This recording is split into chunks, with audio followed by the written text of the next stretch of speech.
Guys, welcome back with me again in this channel. On today's tutorial, I'm gonna show you how you can use the Google Sheets for multiple users.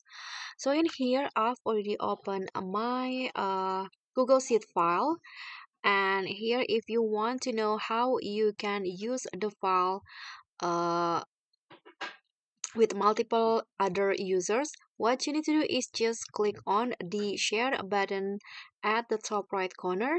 You can see now the current status is private only to me, so you can just click on this button, and after that here change the access from restricted into anyone with the link, and in here change the role as editor,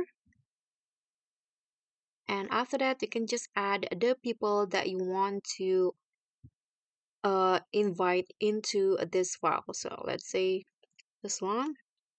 You can also choose to not notify the people or not, add a message, and after that just click on send. So after that the access has been updated. Now anyone on the internet with the link can open this file, so it means it can be used by multiple users.